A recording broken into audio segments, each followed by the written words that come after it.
Ito ang Presidential Broadcast Service. Radyo Pilipinas. Radyo Publiko ng Bagong Pilipinas para sa Bagong Pilipino. Naghahatid ng mahahalagang balita at impormasyon na guugnay ng pamahalaan sa sambayanan. Tulay sa himpapawid ng serbisyo publiko. Radyo Pilipinas. Radyo Publiko. Ang boses ng Pangulo sa Iloilo. Radyo Pilipinas. 585 AM. Oras sa Radyo Pilipinas, alas 9:05 sa aga.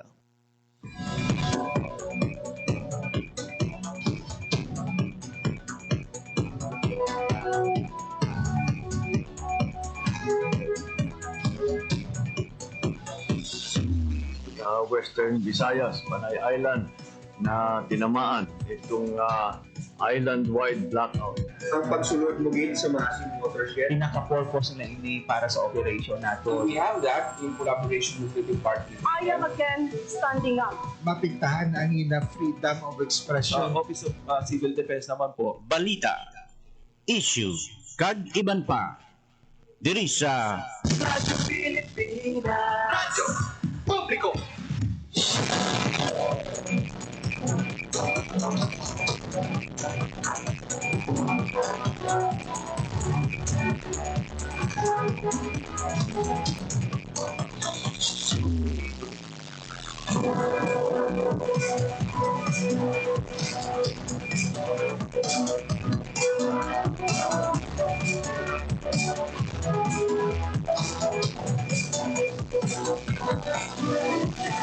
Mayong aga Pilipinas, mayong aga Western Visayas. Sunod kag probinsya sang Iloilo kag kutob sa malabutan sang amon pagserbisyo.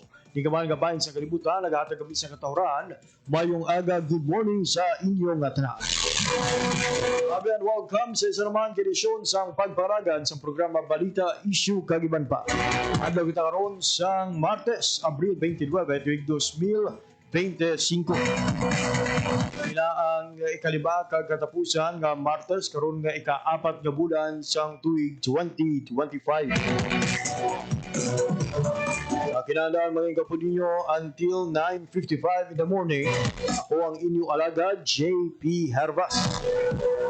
Atong mga sukitag panamati all over Western Visayas, provinces sa Baclan, Antique, Capiz, Guimaras, Iloilo, kag Subuman sa aton mga kauturan sa Negros Occidental. Good morning, good morning, good morning. Kumusta ka mo mga biyan? Sabay nangin mabinungahon ang panugod sa sininga simana sa inyo tanan.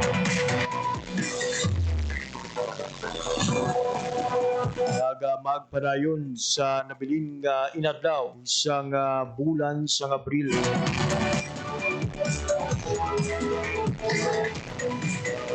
Kinahanglan ang inyong pinapamatihan nga programa ang mabatian live sa 585 kHz sa lisuan sang inyong radyo kuman sa official Facebook page sang Radyo Pilipinas Iloilo. Akib sa aton nga pag-aistoryahan sa aton nga pagpangalagad subong nga aga ang pila ka mga updates mga biyan ha sa nagapadayon nga Love for All sa banwa sang New Lucena. Na nuhay-tuhay ng mga serbisyo ang ginadulong karon ang mga ahensya sang gobyerno sa New Lucena, Iloilo. Sa idalom sang Love for All nga isa ka programa, First Lady Liza Araneta Marcos ay nakip sa mga nagapaambit sa ila sining mga naluhay-tuhay nga serbisyo mga biyan ang Department of Trade and Industry. Duga nga detalye sa sining mga balita mga biyan sayan sa hindi lamang madugay. Samtang in line sa nagahilapit nga sa ulo sang Labor Day ang araw ng mga manggagawa ang luwas sa job fair diri sa syudad sang Iloilo ay lauman man nga job fair sa bahin sang Bacolod City. Baloon kung pila ka trabaho ang igatanyag para sa mga negrense kag mga bakulod noon sa duha ka dang job fair.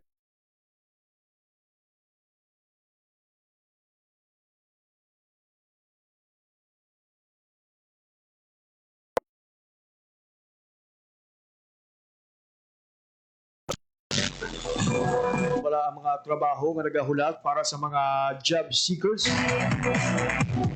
Pila ka kompanya ang magaupod sa sining nga aktibidad. Ibaloon sa indigid lamang madugan. Itang pasiplatan naman ang pila ka mga balita sa agrikultura. Kumada nga nagasugod mga abyan ang 14 adlaw siyang mangunguma. May tema pasidungog sa manguma organikong agrikultura Pasanyugunta nga isa sa mga highlights sang Tubong-Tubong Festival sang Municipality of Tubungan.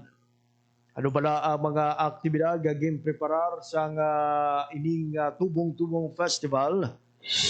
Nagano ang tinutuyo sang sining 14th adlaw sang manguma bantayan sa indigid lamang madugan. Nagakuha mangita sa mga balita gikan sa atong mga kopdanan sa Radyo Pilipinas Iloilo News Team. If diri mabiyan ang kaso ng dengue sa probinsya sang Iloilo. Ang dengue deaths nagsaka na sa 8. Balahaling ng mga banwa ang ining mga dengue deaths. Ina ang bantayan sa indigid lamang madugan. Para sa Radyo Pilipinas, 9:12 in the morning, sa sining oras mabiyan mag-check ita sa latest nga update sa katsang panahon. Baloon naton mabiyan sa Pag-asa Iloilo kung kamusta mangin palyampo diri sa Western Visayas mga adlaw sang Martes. I-check naman ang ila sining extended weather outlook particularly sa adlaw sang Webes kay holiday. Nauman naton ang pag-lagaw sa pila ka mga kultura naton sa adlaw sang Webes.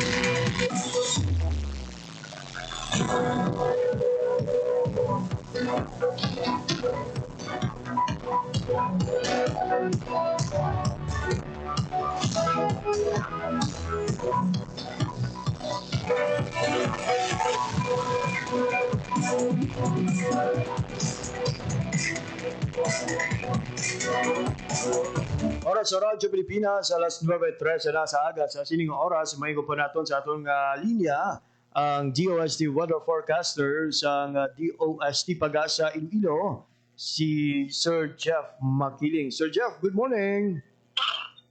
Yes, sir. Mayong aga gito ka ng mga latest weather update sa Tuesday, April 29, 2025. Kaso po 3 AM today, ang ating inabantayan ng LPA na sinit natin sa tarang available data para sa kulay ng 695 kilometers east of Davao City. Ang ini nga LPA naka-emit ini ang the IDCD nga considering apply sa Palawan at Mindanao. Easterly sa Mandayan nag-apply sa the rest of the country. Meanwhile, dito sa Western Visayas, in general dito weather muna. Pero expecting ka para sa iting mga pagulan pangilan sa nag-uutuga dito ng easterlies. Mahina tutok sa sarangan sa direksyon ng matidlangan at tumihan na sidlangan para sa halas dito Western Visayas. Makanay tutok sa sarangan na para sa mga paludan dito sa Katigatan. Forecast temperature natin 27 is 34 degrees Celsius. Nato nga forecast na maximum heat index at 42 degrees Celsius. Ang adyo na gabot lang 5:32 AM ng aga.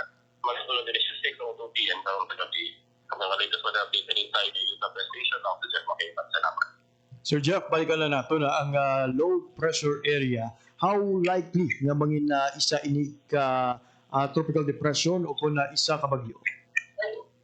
Yes sir, bali sa subo natin nga mga data nag-gather nga mga information kinala natin ng LB Manopo at sa pagganap na bagyo sir. May connection ba ni sir diri sa sa aton nga isla sa Panay kag Subuman sa isla sa Guimaras? May epekto ba ini sir sa aton nga rehiyon ang ining low pressure area?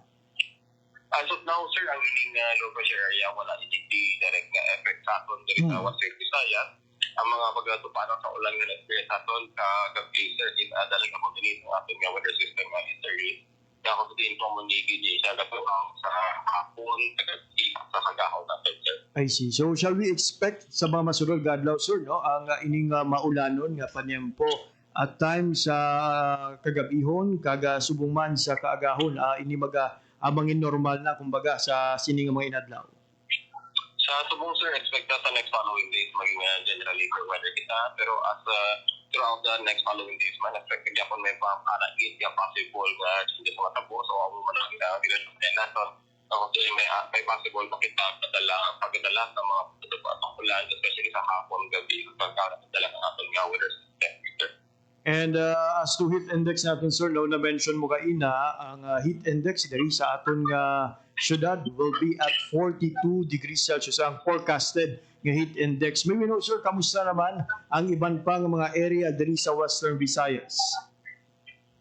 Yes, sir. Bali sa ibang mga parte ng Western Visayas, particularly sa Roa City, gabi is 42 degrees Celsius ang ating forecast. Pambusong gabi is 39, ang Iloilo City is 42, ang Dumangas Iloilo is 42 degrees Celsius, sir. Lastly, sa ato naman, sir, mga kauturan nga nagaplano nga maglagaw-lagaw sa adlaw sang holiday on Thursday, May 1. May ara naman ko ta, sir, extended weather outlook. Mangin ano bala ang lauman nga panyempo sa aton nga Webes o kung sa adlaw sang holiday?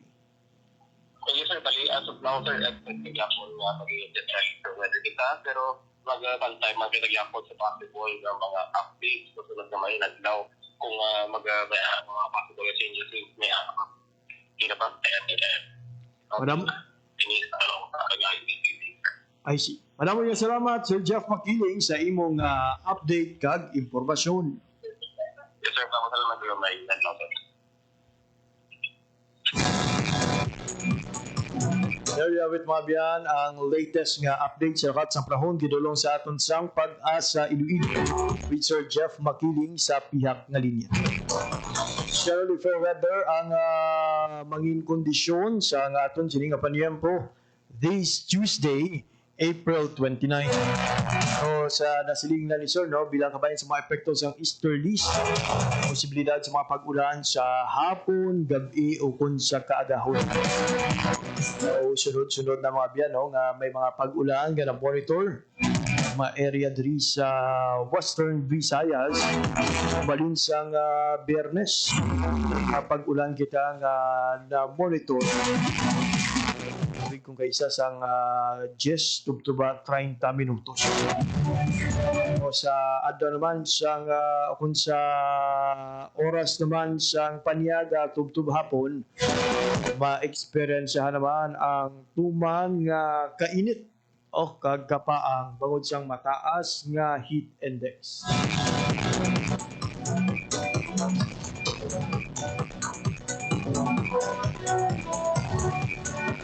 Para sa Radyo Pilipinas, alas 9:18 sa aga.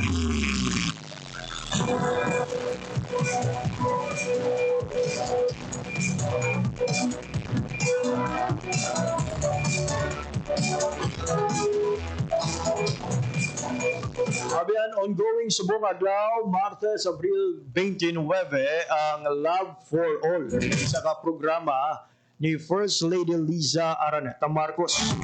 Iya ang ginahiwat karon sa Banwa sang New Lucena sa probinsya sang Iloilo kung sa di nagtipon ang nanuhay-tuhay ng mga ahensya sang gobyerno sa pagpalabot sa ilatag sa mga serbisyo. Aga pala ang ginpilahan na ini sang mga taga New Lucena subong man sang pila ka mga kauturan naton ikan sa iban pa nga kabanwahanan kag syudad sa probinsya. Tip sa mga nagpila mga biyan ang 14 ka estudyante gikan sa Iloilo Science and Technology University kung ISAT-U Dumangas Campus ay ginalauman magabaton sang bulig pinansyal gikan sa Commission on Higher Education alor 7,500 pesos kada semestre kinalom sang tunong-dunong program sang CHED Region 6.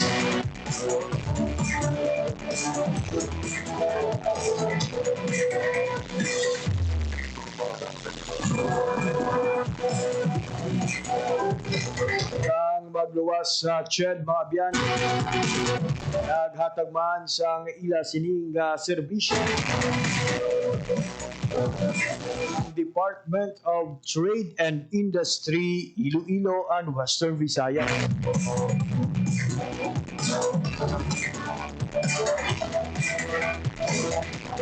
Bahin sa mga serbisyo naman nga ginapalabot sang DTI, ang business name registration, negosyo center business counseling,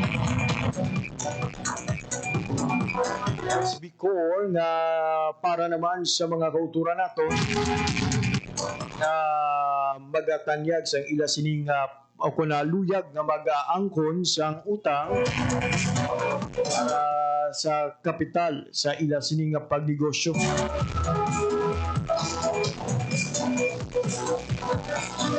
Naraman sang intellectual property registration from IPOFIL. Bahin sang DTI mga abyan, lakip sa mga VIPs nga nagapadulong mismo ila sining aktibidad, si Assistant Secretary Domingo Tolentino. Naraman sa nasambit nga aktibidad, the Regional Director Rachel Nofable and Provincial Director Dinda Tamayo.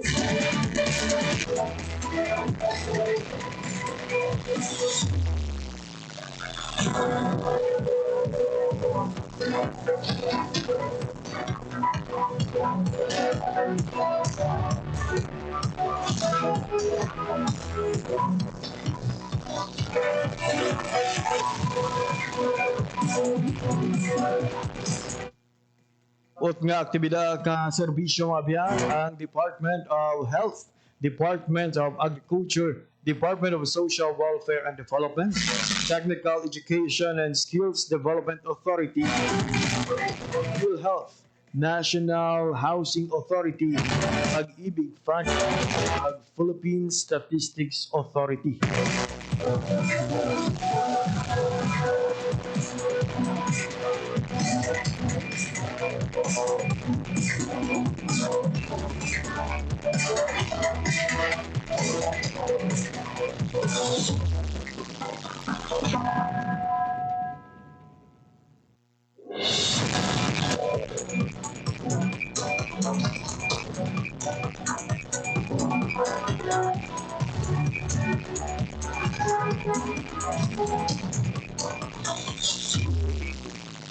Naman mga abyan nga consultation, libre nga check-up para sa mga kultura natin sa New Lucen. Naman sa ginatudlo nga first aid,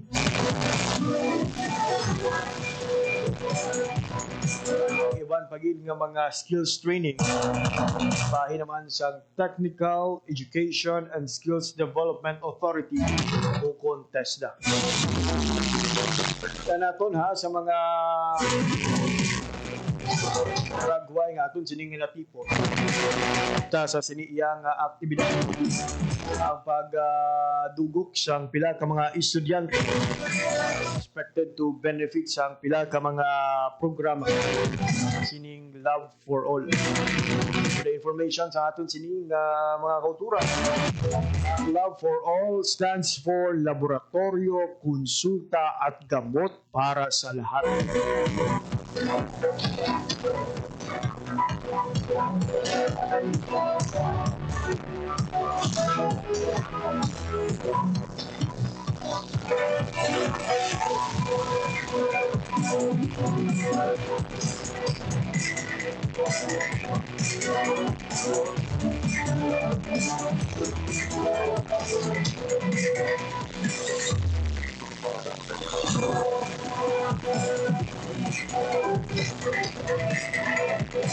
Bahay naman sa DA Western Visayas, pagluwa sa ila sining pagpalabot sa mga serbisyo ay ginapanagtagman mga biyan may tuhay nga mga information and education communication material. Featuring sa nanaytuhan ng mga programa kag panalawsaw pati na mga aviso sang Department of Agriculture. Sa mga kultura naton nga bakante ang oras, luyag nga makaambit sa mga benepisyo sang sining Love for All. Na ang pagpakonsulta sa libre, kinatanyag ng medical mission, bisita lang sa Love for All New Lucena kung iyang adlaw sang Martes.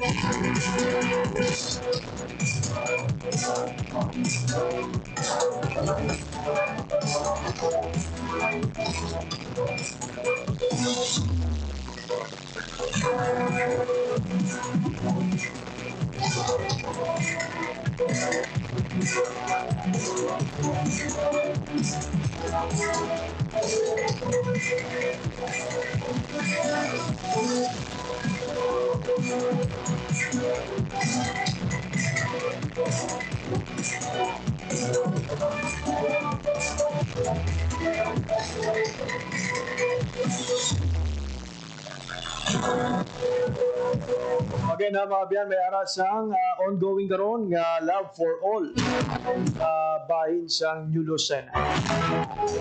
Padulong gid no kaga mag-avail sang sining nga mga serbisyo nataliag sang libre sa nanaytuhay nga ahensya sang gobyerno.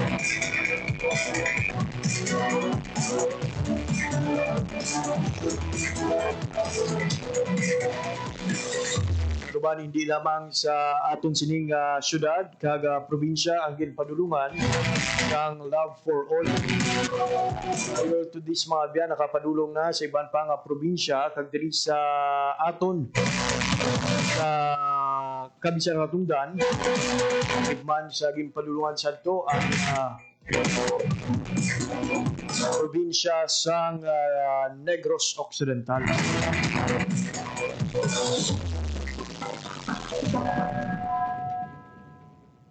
Sa aton sining live ang pila ka nanging sitwasyon sa bahin sa New Lucena Cooperative. Diin madamo ang mga nagdulong mga abyan to avail the services sa aton sining gobyerno nasyonal. Nauman man ang presensya sang First Lady sa siniiyang aktibidad. Kuman ang pagpadulong sa iban pa nga mga key officials ang nanaytuhay ng mga ahensya sang gobyerno sa Western Visayas.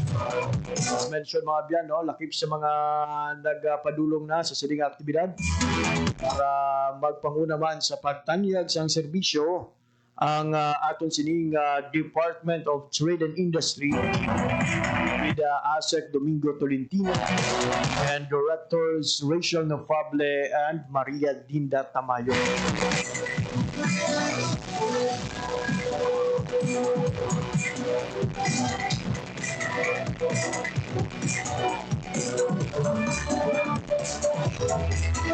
Oras sa Radyo Pilipinas, alas 9:28 na sa aga. Aton nga pagpanumbalik, mga balita naman gikan sa provincial government abot sa kaso sang dengue sa aton nga probinsya.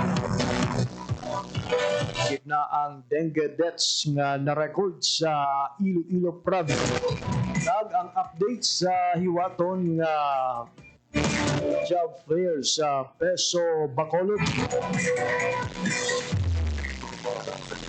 Ang aton mga pagpatpatuon pagkatapos lamang sang pila ka panundo. Mangkot lang ko tani mo. Ikaw ya si Tol? Si Tol, tanan natubra sang 3 gigs loss ang nagligad na pandemya. Amon na waay naputol ang tubig, internet, kag kuryente namon. Pero hindi na electrician man ako. Ikaw si Tol, how? Si Tol, ang gapangita paagi na makabiyahe man kami mga riders, bisan wala kami plaka, tungod sa iya, waay naguntat ang amon ubra. Pero hindi eh.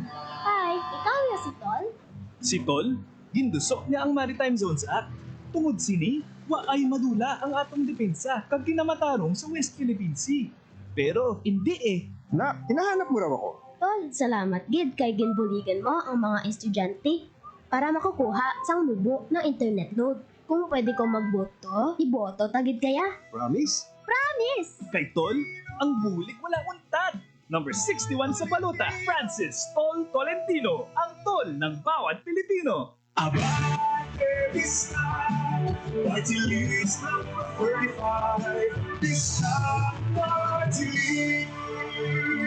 Political ad day for Abactibis na party list, Dear Ama Avenue, Cebu City. Paid by Ben Hogan and Sarahan, 17A Cruz, Barangay Amos, Navotas City. Through our integrated efforts, we can create a future where no learner is left behind and every Filipino child can flourish in an increasingly complex world. Alinsunod sa pahayag na ito ni Pangulong Ferdinand R. Marcos Jr., nakipagtulungan ang Clark Development Corporation sa OB Montessori at Bloomberry Cultural Foundation Incorporated para itayo ang CDC OB Bloomberry Family Care Centers para sa ating mga katutubo sa Pampanga at Tarlac. Sa ilalim ng proyektong ito, ang mga batang nasa edad 3 hanggang 4 ay tinuturuan ng practical life lessons na siya namang ikinatutuwa ng mga magulang gaya ni Mary Grace Tarosa. Magkapasalamat po ako sa Panginoon kasi binigyan po kami ng school na ganito. Tituruan sila ng mabubuting asal yung mga galit ng gawain. Lubos din ang pasasalamat ng mga naging estudyante ng daycare centers. Sa nagbabagong Pilipinas, patuloy ang trabaho, patuloy ang pagbabago. Build Better More program ng pamahalaan Marcos tuloy-tuloy ang pag-arangkada maging sa sektor ng turismo. Isa na dito ang pag-upgrade ng mga historical sites sa bansa gaya ng Gat Andres Bonifacio Shrine and Ecotourism Park sa Maragondon, Cavite na pinangunahan ng DOT Tiasa.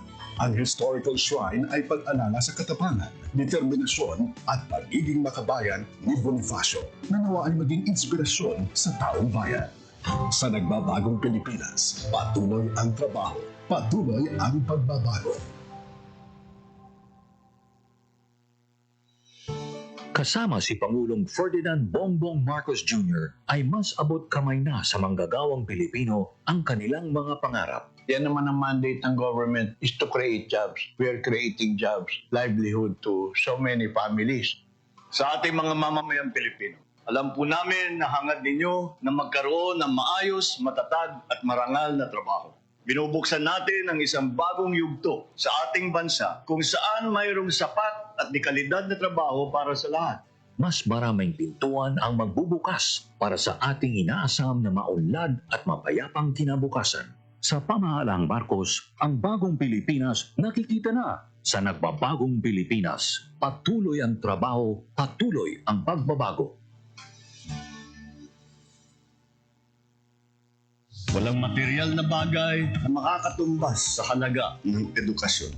Gaya ni Pangulong Ferdinand R. Marcos Jr. na hangaring mabigyan ng magandang edukasyon ang bawat batang Pilipino, ito rin ang nais ng Clark Development Corporation. Ibinahagi ni CDC President and CEO Attorney Agnes de Banadera na katuwang nila ang OB Montessori at Bloomberry Cultural Foundation Incorporated para maipatayo ang CDC OB Bloomberry Family Care Centers para sa ating mga kababayang katutubo. Kasama natin ang private sector para maipatayo ang isang gusali na makakatugon sa pagpapatupad ng daycare program, makakapagpatupad ng pagtuturo sa mga nanay tungkol sa health and sanitation and nutrition. Sa nagbabagong Pilipinas, patuloy ang trabaho, patuloy ang pagbabago.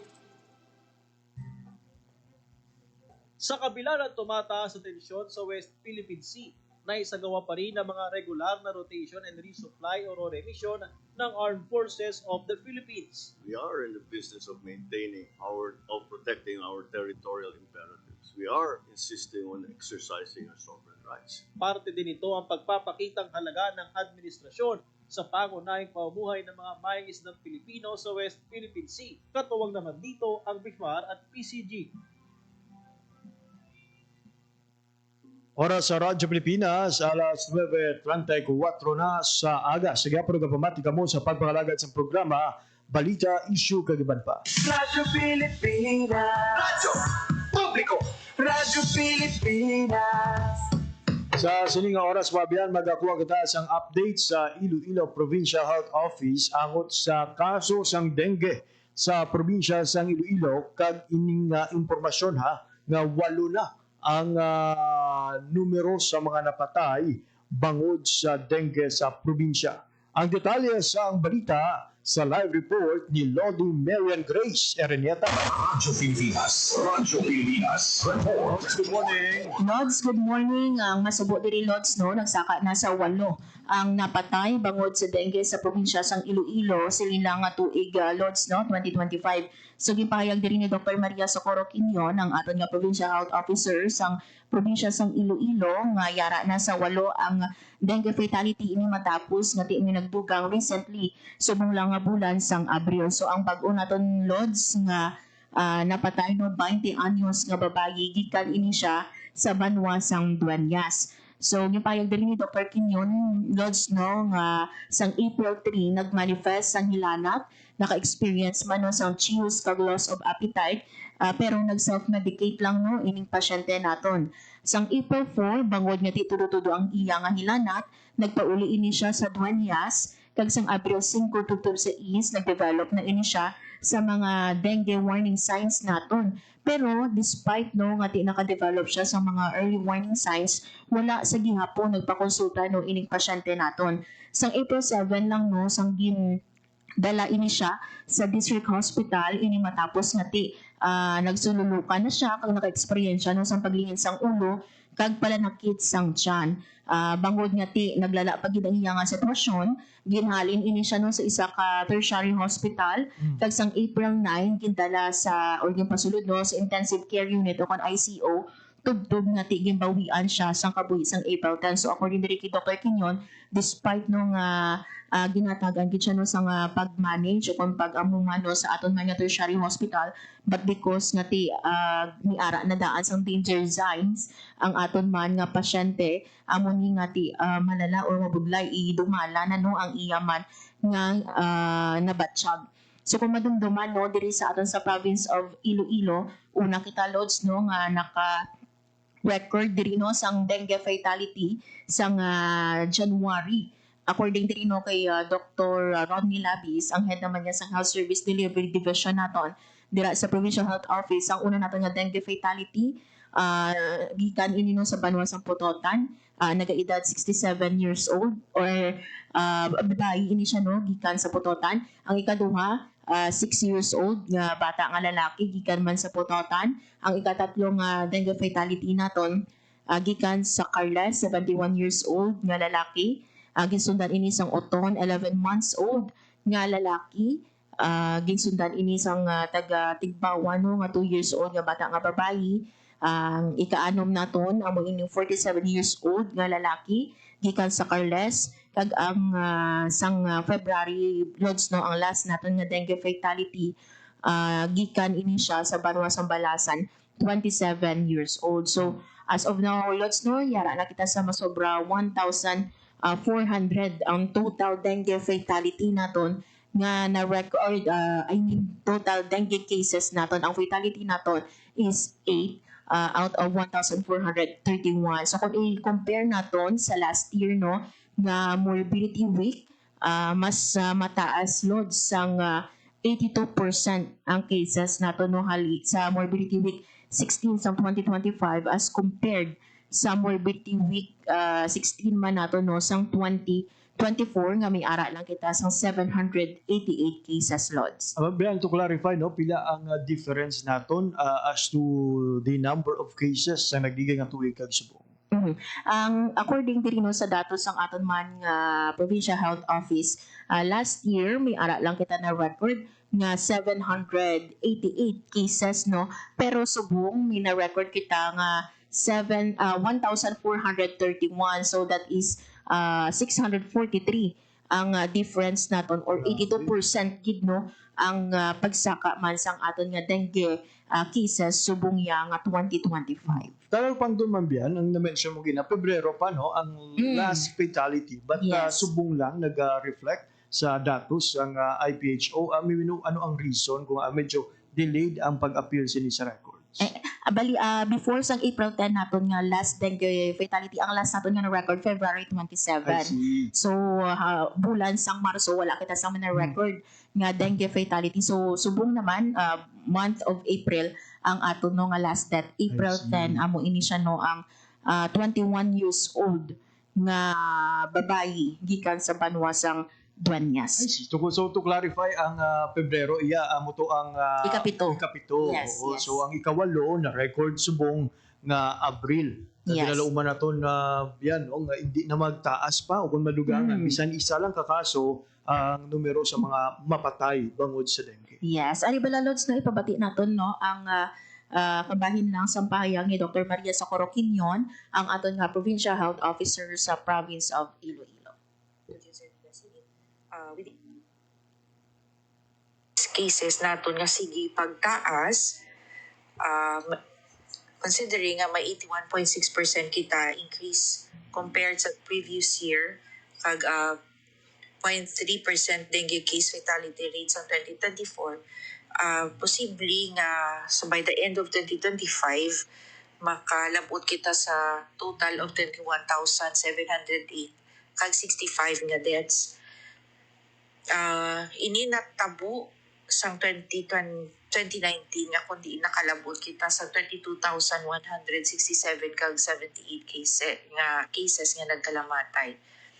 So gani hindi ta napagulaton nga magdamo pagid ang cases, because the more na cases, the more chances nga basi mataas gid ang aton nga mortality.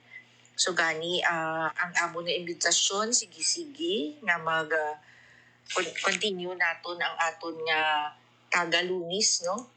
Limpyo Iloilo, kada lunis nga lihok kontra lamok, province-wide search and destroy mosquito breeding sites, no, sa aton nga mga barangay, sa aton nga community sa probinsya sang Iloilo. Maubrata lang ni, kung maubrata ni, sige, ma-search and destroy mosquito breeding grounds kita, tanan nga mga containers nga na may mga stagnant water, no, iulaon, i-drain naton, no, sa mga malang area, hindi man nga sabot ang sa mga kanal, kag limpyo ang aton surroundings, hindi tani malabot ang gina-project namon sa Iloilo PESO, sa Iloilo Provincial Health Office, hindi tani malabot ang 22,000 cases. Gani, Monday naman, ululupod naman kita. Maglimpyo Iloilo kada Lunes, nga lihok kontra labok. Danato ng aton nga barangay, no, nga magpanglimpyo sa sulod kag sagwa sang panimalay, kag para ma-counter na naton ang lamok sa probinsya sang Iloilo. So there you have it, Lods, no? Ang kabahin lang sa pahayag ni Dr. Maria Socorro Quinion, ang aton nga Iloilo Provincial Health Officer. So sige ni ang ilang haylo, no? So aton nga limpyo Iloilo every Monday, no? And at the same time, no, ang aton kid nga 4S strategy.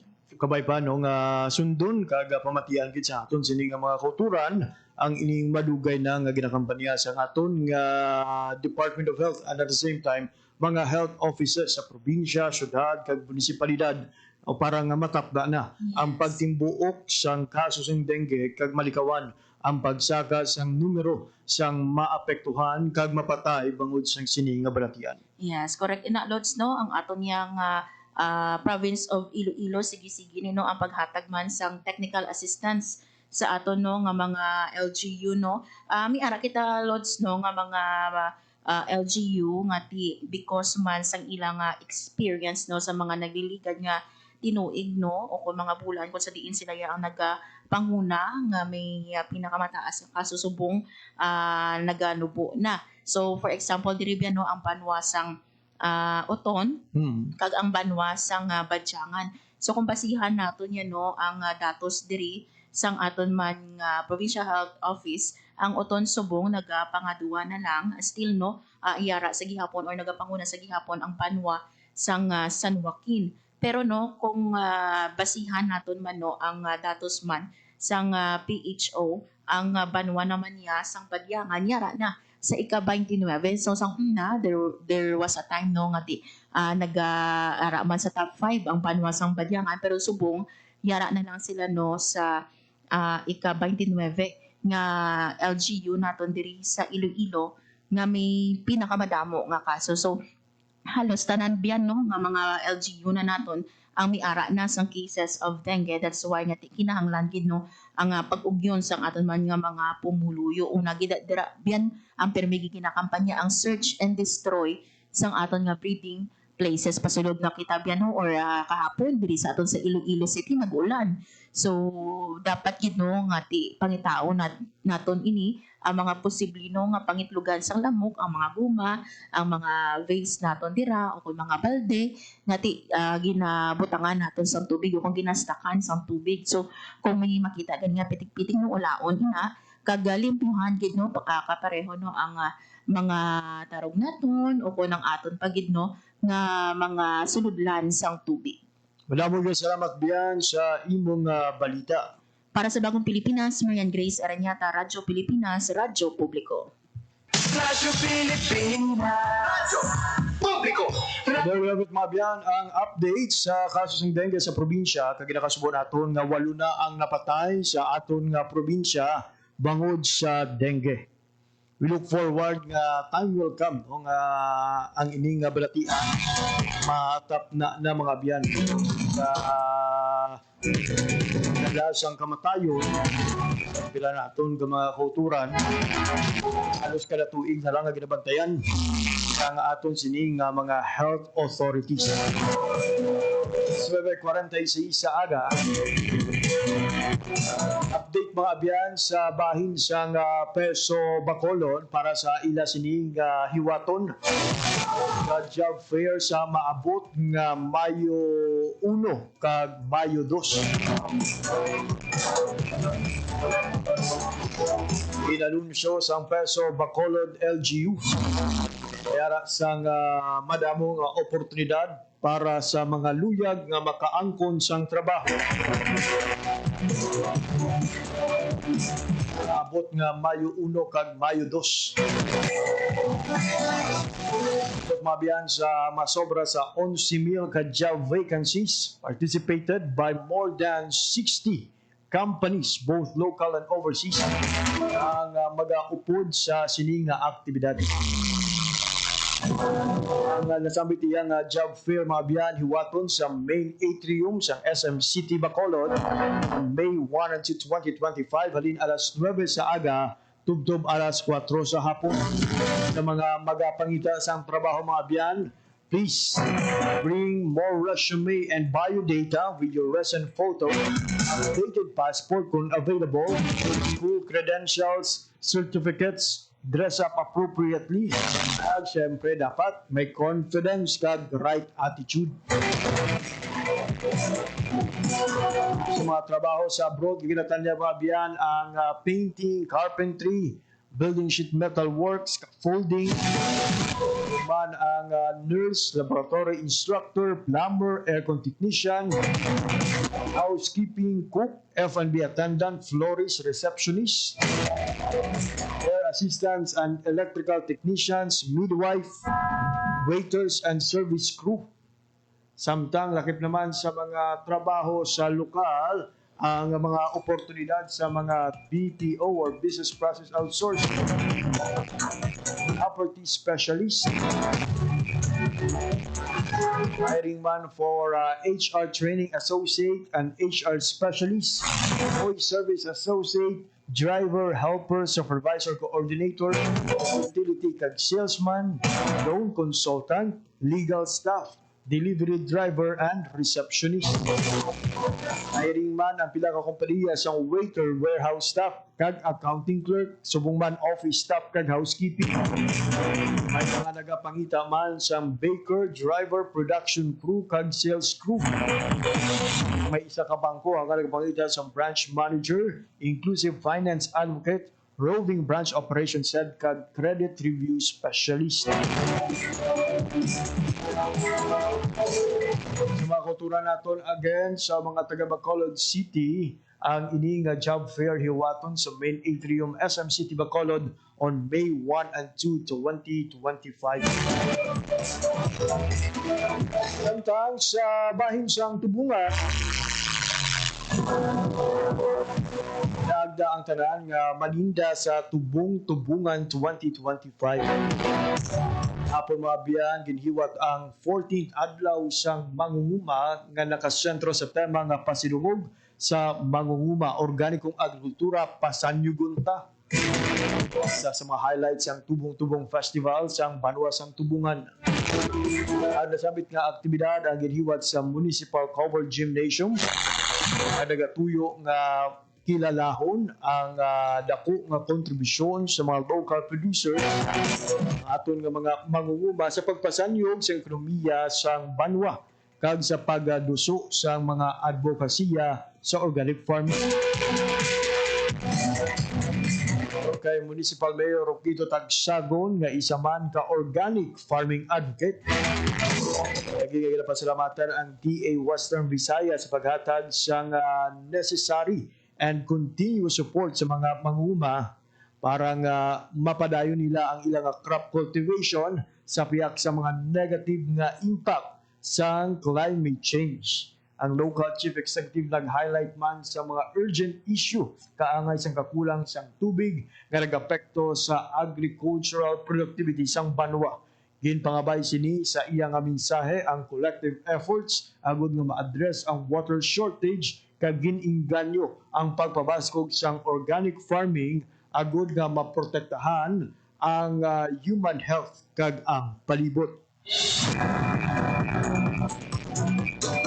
Ang nasambit nga adlaw sang mangunguma mga biyan ang gintampungan sa masobra 300 ka mangunguma, Agricultural Workers Association leaders, Rural Improvement Clubs, 4-H club members kag TESDA Agro Entrepreneurship NC2 scholars ikan sa 48 ka barangay sang Tubungan.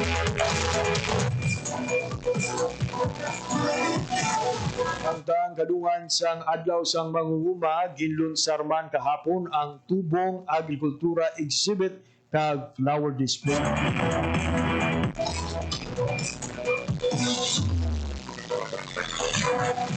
Tagda ni Municipal Agriculturist Marjorie Tecardon sa publiko, come visit the beautiful town of Tubungan. Experience Tubong Agrikultura Exhibit and flower display and witness the rich variety of flowers, vegetables, and fruits grown sa mga hard-working farmers. Oras sa Radyo Pilipinas, alas 9:52 sa atin. Maragita sa oras nga nabilin sa atong siniga pagpalagat. Hindi lamang kutubatong edisyon sa mga adlaw sang Martes, Abril 29, tuwing 2025. Kaya sa ako mga katuwang teknikal, Mr. Roger Jones at Hero sa studio, at Mr. Jeffrey Bitita sa transmitter. Ako naman ang inyong nangin alagad, JP Herbas. Maraming salamat sa inyong pagpamati. Maayong aga, Pilipinas. Radyo Pilipinas. Radyo Publiko. Radyo Pilipinas. Radyo Publiko.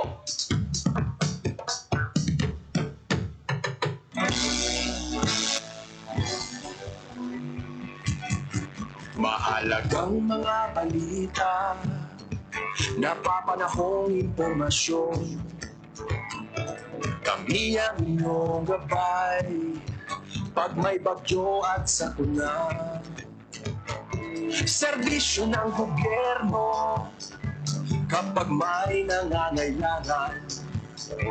Mga proyekto ng Pangulo, damang-dama ang pagmamahal niya. Tulay ng mga hinaing, ang problema ng bayan ating lulutasin. Tulay sa himpapawid, tulay ng pagbabago. Radyo Pilipinas, ng bagong Pilipinas.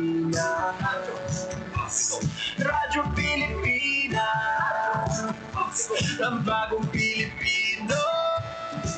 Mga proyekto ng Pangulo, damang-dama ang pagmamahal niya. Radyo Pilipinas, ang boses ng Pangulo.